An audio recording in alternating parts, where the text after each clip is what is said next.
सभी परिजनों को मेरा प्रणाम। आशा करती हूँ मेरे सारे ही परिजन स्वस्थ व प्रसन्न होंगे। आजकल हम सुन रहे हैं परम पूज्य गुरुदेव की जीवन कहानी।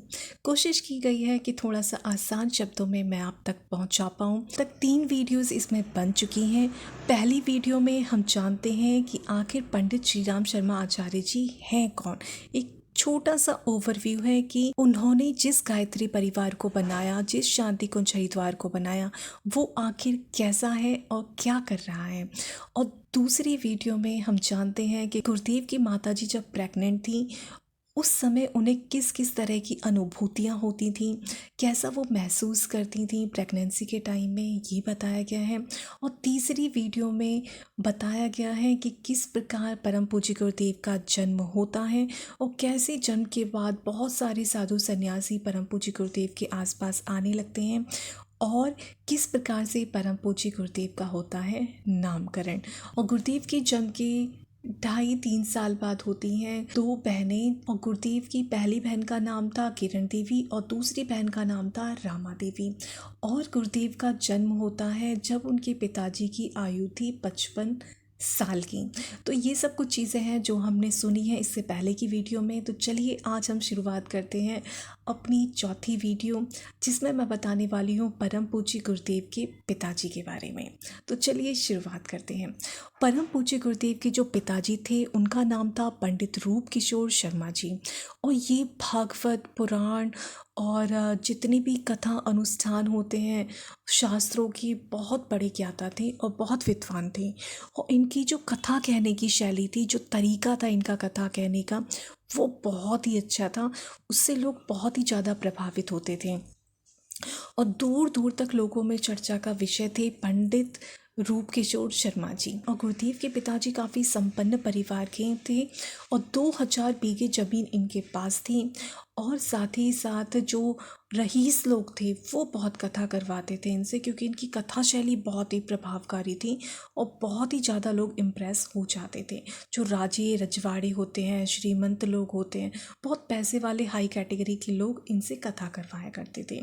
और यहाँ तक कि जो परम पूज्य गुरुदेव के दीक्षा गुरु बनते हैं बाद में, पंडित मदन मोहन मालवीय जी, उनके ये सहपाठी थे। एक ही गुरुकुल में दोनों ने पढ़ाई की थी। पंडित मदन मोहन मालवीय जी एक बहुत बड़ा नाम है इतिहास में, अगर आप सुनेंगे पंडित मदन मोहन मालवीय जी का, और जिन्होंने काशी हिंदू विश्वविद्यालय को बनाने में, उसके विकास के लिए बहुत ही ज़्यादा योगदान किया। उसके लिए बहुत सारा चंदा इकट्ठा किया। वो ये चाहते थे कि आधुनिक शिक्षा तो मिले ही भारतीयों को, साथ ही जो भारतीयों के बच्चे हैं वो हायर एजुकेशन तो ले ही लें, लेकिन साथ में अपने संस्कारों के साथ, अपनी सनातन संस्कृति के साथ भी जुड़े रहें। इसलिए इस विश्वविद्यालय का शुभारंभ किया जाता है। और इसके लिए जो चंदा इकट्ठा जब हो रहा था तो उसमें ये था कि 50 लाख रुपए जब अकाउंट में जमा हो जाएंगे तब हम इसका शिलान्यास करेंगे, और साथ ही साथ एक ऐसी व्यवस्था बन जाए कि 1 करोड़ रुपए हमारे पास आ जाएं। पंडित मदन मोहन मालवीय जी क्या थे, उस समय जितने भी प्रभावशाली लोग थे उन सब से तो चंदा इकट्ठा कर ही रहे थे, साथ ही जो आम जनता थी उससे भी चंदा इकट्ठा कर रहे थे। जैसे कि जो आम जनता है वो 1 पैसा 2 पैसा आने 2 आने इस तरह से भी पैसे दे रहे थे। 1 मुट्ठी अनाज, मतलब बहुत छोटे से छोटा जो अंश था वो भी वो कह रहे थे कि लोगों का अपनत्व बढ़ेगा, लोग इसे अपना मानेंगे इस यूनिवर्सिटी को, इसलिए आम जनता से भी पैसे इकट्ठे किए जाएं।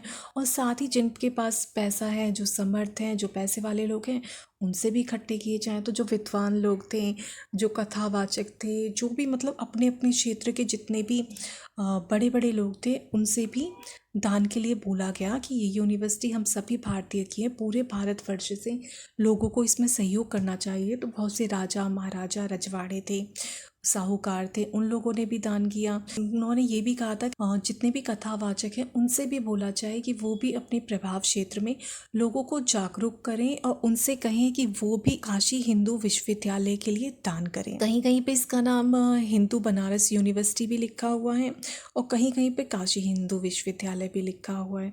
तो जो भी है ये मतलब एक ही है, तो इसके लिए दान करें। तो परम पूज्य गुरुदेव के पिताजी का काफ़ी प्रभाव क्षेत्र था, काफ़ी लोगों को वो जानते थे, बड़ी दूर दूर कथा करने के लिए जाते थे। तो पंडित मदन मोहन मालवीय जी ने उनसे कहा कि भाई आपको 11,000 रुपये तो लोगों से चंदा इकट्ठा करना ही है, और आप जब भी कथा करें तो उनसे ये ज़रूर कहें कि अपनी भारतीय संस्कृति, सनातन संस्कृति की प्रचार प्रसार के लिए, उसके पुनरुत्थान के लिए आप लोग दान करें। 11,000 रुपये उस समय के हिसाब से बहुत बड़ी राशि होती थी। तो ये थोड़ा रहा, और जब उसका शिलान्यास होता है तो वो गुरुदेव को अपने साथ लेके भी जाते हैं। और मैं बताऊं, बाद में इसी विश्वविद्यालय के अंदर पंडित मदन मोहन मालवीय जी के द्वारा परम पूज्य गुरुदेव को दीक्षा भी दी जाती है गायत्री मंत्र की। और परम पूज्य गुरुदेव के जो पिताजी थे पंडित रूपकिशोर शर्मा जी, उनके यहाँ पर बहुत सारे लोग आया करते थे, यजमान थे जो चर्चा किया करते थे वेद, पुराण, उपनिषद, शास्त्र, तत्वज्ञान आदि की।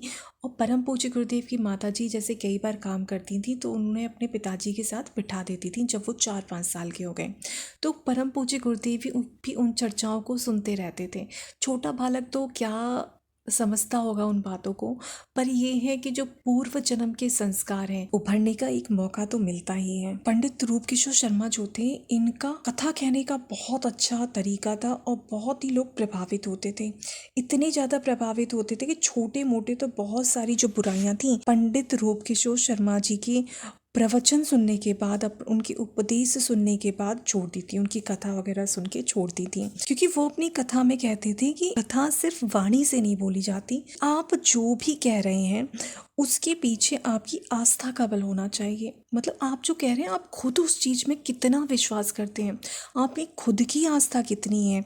और ये जो आस्था का बल होता है, किसी चीज़ में विश्वास का बल होता है, ये तब आता है जब आप उन उपदेशों को अपने जीवन में अपनाते हैं। और भागवत जो है, वो भागवत की कथा ही ज़्यादा किया करते थे। तो कहते थे कि भागवत जो है करुणा और भक्ति का शास्त्र है, और ये ऐसा शास्त्र है जो कि प्रेत पिशाचों को भी ताड़ देता है, और जितने भी उनके ऊपर दोष होते हैं, पाप होते हैं, उन सब से मुक्त कर देता है।